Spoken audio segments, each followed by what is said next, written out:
20,000 kilometers. That's exactly how far this Royal Enfield Super Meteor 650 has taken me. Hitting this milestone means one thing: some serious maintenance. It's top end valve clearance check time.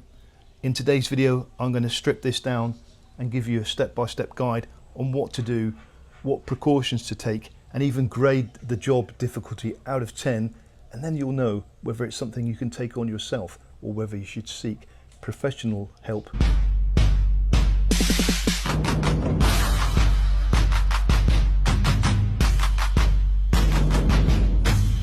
And straight away, I'm going to label this video as entertainment purposes only, because I don't want to be held responsible for people mucking up their bikes for not following out the procedures correctly, and therefore I will always recommend that you seek out professional advice when you're servicing your bike.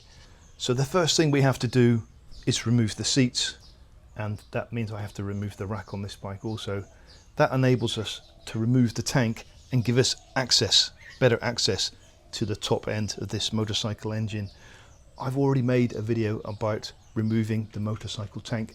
I'll put a link here and in the video description below. So just like that, I just had to watch my own video to how to take the tank off, and boy, did I make bad videos 1 year ago. Hopefully they're improving. Anyway, the tank's come off. Now we can see all the dirt. So because we're going to be taking the spark plugs out soon, we want to make everything as clinical as possible, because the last thing we want is for debris to fall into our plug holes. So we're going to clean everything up now, make it surgically clean, the same as I did with my garage this morning, right? I prepped an area for putting parts and for putting everything in order to put back again after it's all cleaned. Before you start, ensure the bike is spotless on its center stand with plenty of workspace, and most importantly, the engine must be stone cold or your clearances will be completely wrong. Okay, for today you're going to need a safe place to put your tank and protect it, and the tools that you're going to need is a feeler gauge with 0.08 millimeters and 0.1 millimeters if you add them together. You're going to need a socket, a 17 millimeter socket and a 10 millimeter socket, and an extension. You're going to need a 10 mil open-ended spanner, a screwdriver, and parts out of your Royal Enfield toolkit to undo the crankcase, and a hex key. I think it's 6 millimeters, I'm not sure.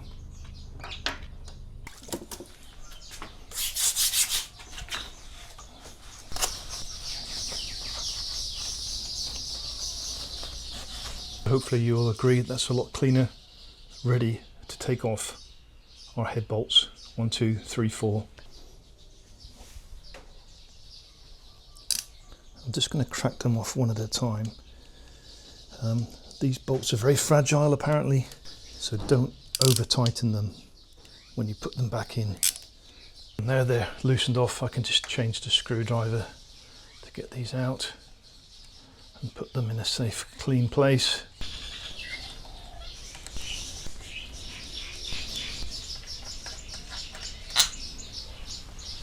So my 4 head bolts are off. I'm just going to remove the plug leads just by pulling them up. Don't pull from here, pull from here. We don't want to break any connections. And we are going to change the plugs today, but I'm going to leave them in for a minute until I remove this cover. Because the rubber is half off, the gasket is half off, I'm going to remove all of it, otherwise I'm going to break it as I pull it out. So I'm just releasing the gasket from the head cover. There's a 10 mil socket on this one.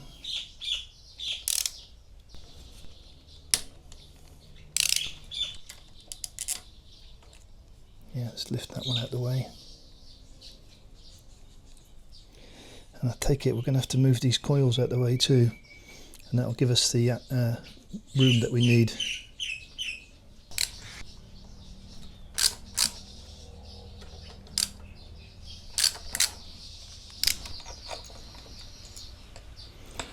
There, now we can move the coils. They are going to have to be disconnected too, electrically. There's a small tab there to push, just there. There. Now we can just push that out the way completely. That's going to give us a lot more room. Have to do the same the other side now. So we've removed the coils, pushed them out the way, removed these sensors here, pushed them out the way. So now we've definitely got a lot more room to lift this cover and remove it. I have to lift up at the front towards the camera. I'm on the right hand side of the bike. And I have to remove it throttle cable side. That's the only way I can do it. It's not easy. This is such a tight removal. Not an easy task getting that on and off. My full engine is okay. Glad to hear it. So there we have it. Inlet valves, inlet, air inlet, exhaust valves, exhaust outlet. This is the left hand side, that is the right hand side. So now we need to find a special tool to remove this. And I'm hoping there's one inside of our toolbox because it should be the same size as the front wheel.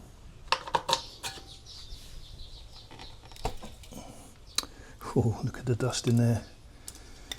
This is where I worry about changing air filters to aftermarket, but I have got one. I have got a DNA air filter now to try on this bike, so I will try it.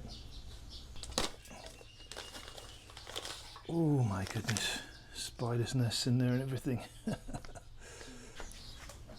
So Royal Enfield tool.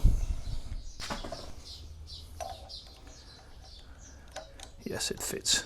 So it's for removing our front wheel really. Oh my goodness, who put that on? Well, there's a problem. So leverage is king. We're going to try one of the Royal Enfield spanners in the end of here just to make it a little bit longer. Let's see if I can crank off this. Oh my goodness, yes I did. Just an extra bit of leverage helped. That was really rock solid. Now we can just undo it with the tool.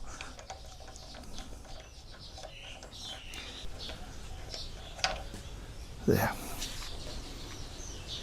And removing this just gives us access to a 17mm socket which will go on here, so we can crank the engine by hand,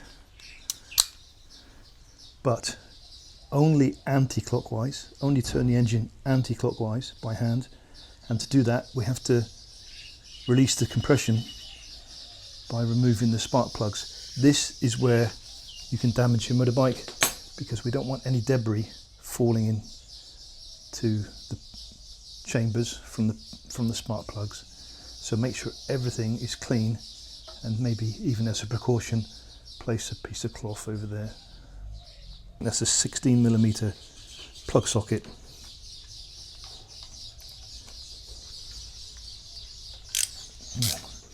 That one was loose. That one was no effort at all to undo.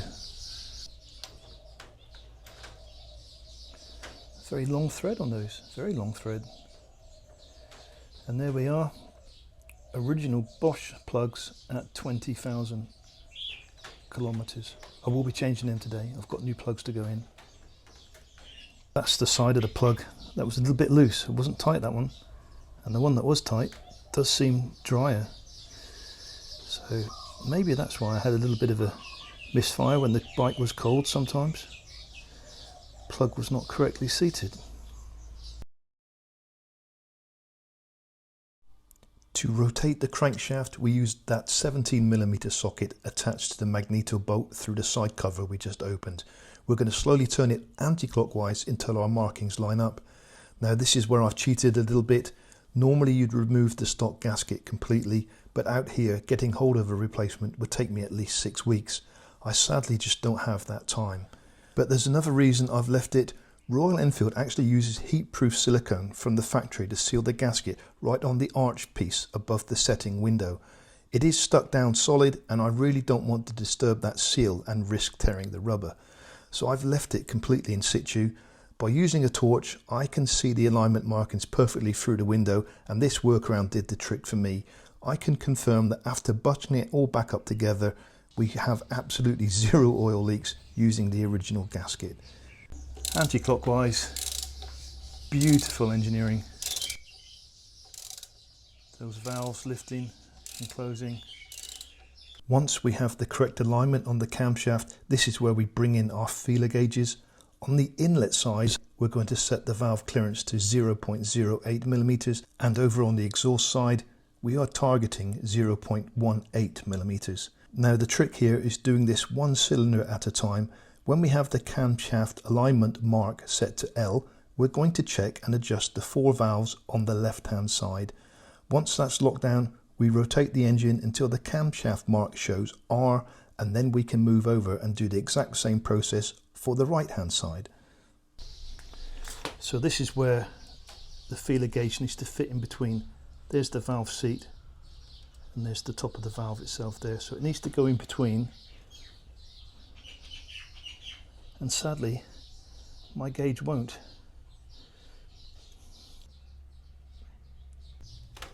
Okay, I'm just going to pause the video here because this is incredibly alarming.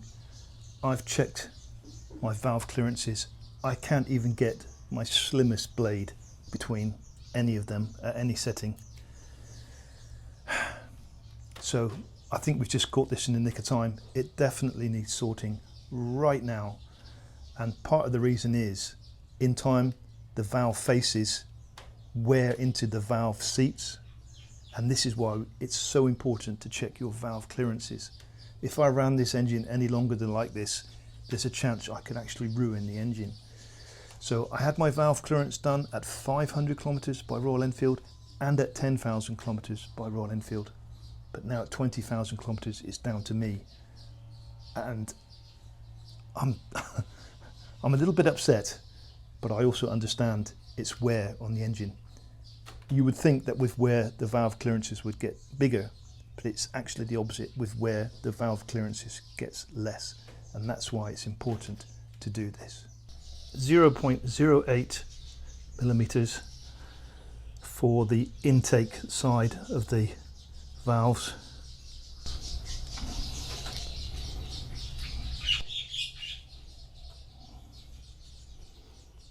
And it won't fit between the valve and the valve seat, so we have to loosen off the nut, loosen off the screw, but not by much, not by much.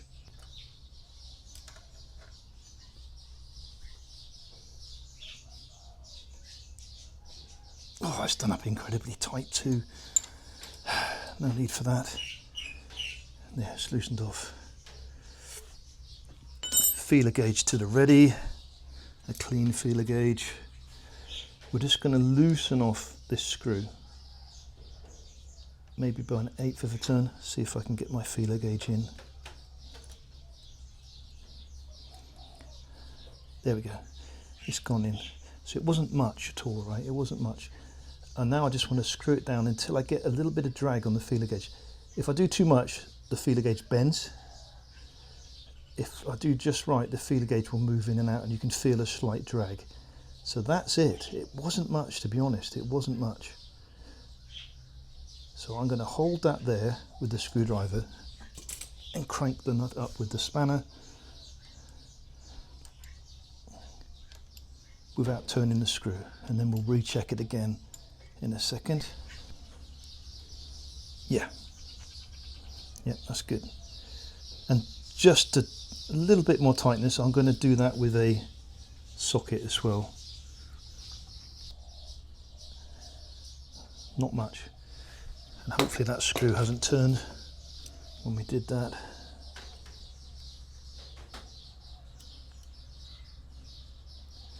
Yep. Nice little drag, not too much, but I can feel it. Let's try and fit it in the one behind. No, it won't fit. It won't fit in there, so that one needs loosening off as well. And this is where I'm going to loosen off with the socket, because I just know they're incredibly tight. Yeah, that's loosened off. Just a slight drag. Forgive my birds. Wild birds in the trees here, they chap all day.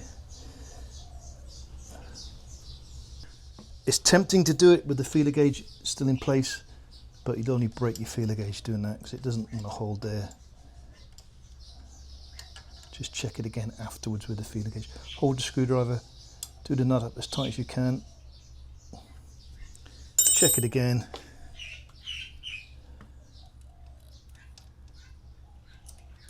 Yep, I can feel the drag, not too much. And then I'm just going to tighten up with the socket again.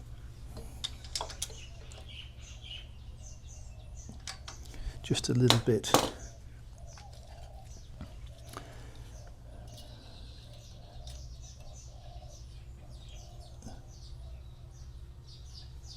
Yep.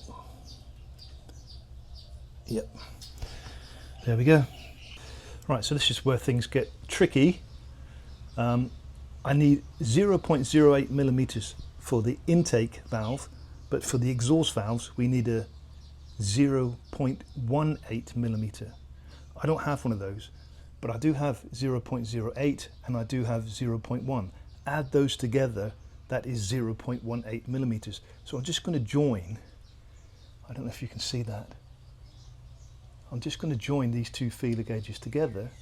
That makes one single feeler gauge. Now I've got my correct feeler gauge for the front exhaust valve.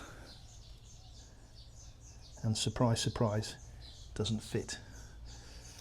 Because neither one of them will fit the feeler gauge, I'm just going to undo both the locking nuts. I think a socket is safer than an open end spanner to save damaging the nut, but for tightening them up initially, an open end spanner is fine. Undo the screw, and then my feeler gauge should fit in. Ooh, there we go. And just tighten down until you feel a slight drag. That's too much drag. There, perfect, just there. So hold the screwdriver there, open end spanner to get it tight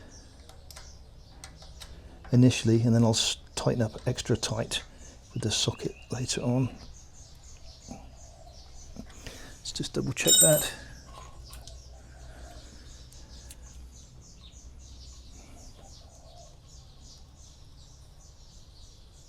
Yes, good.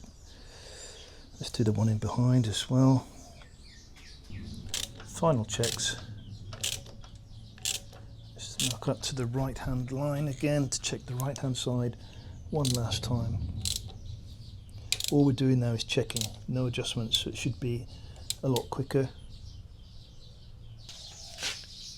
So that was worth checking. There is one that's a little bit too loose here. Right, we've done a full revolution. I did have to adjust this valve here on the right hand side. Let's just check the left hand side again. A nice drag.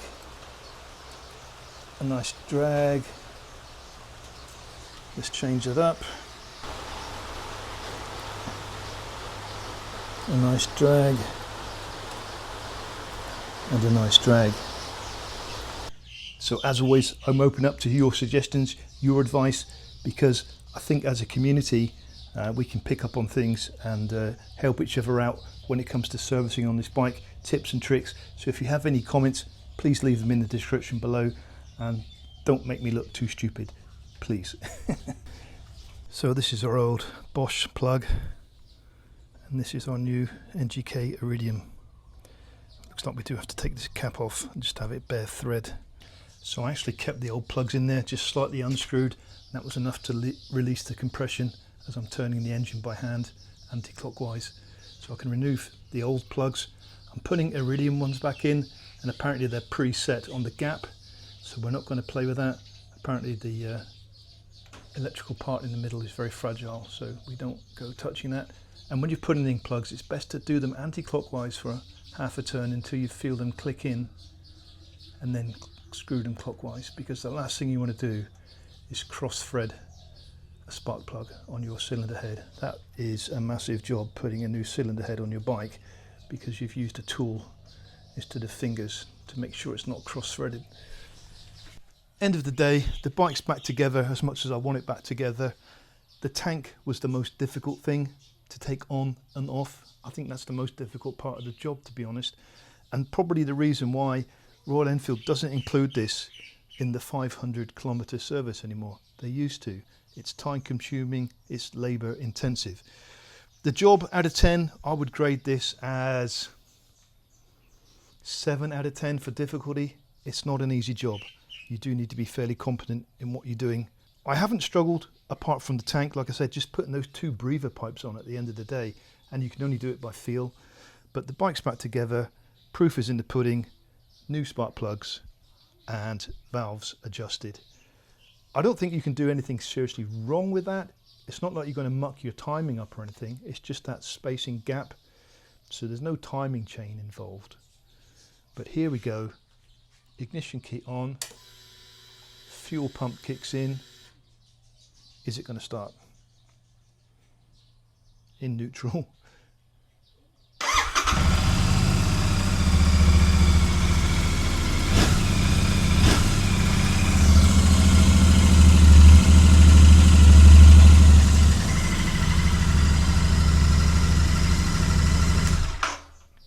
And dare I say it, a quieter engine. I think if your valve clearances are too tight, it makes the engine noisier than too loose. And too loose is better than too tight, I'm being told. If they're too tight, you get a constant heat transfer. You have to think about it, the valve is inside the engine, gets to combustion, it's red hot. You need that little bit of space to cool before it goes to the rocker. So too tight is not good, and I know Asians like to do everything too tight, so when it's serviced here in Thailand, when it's serviced in India, too tight is not good.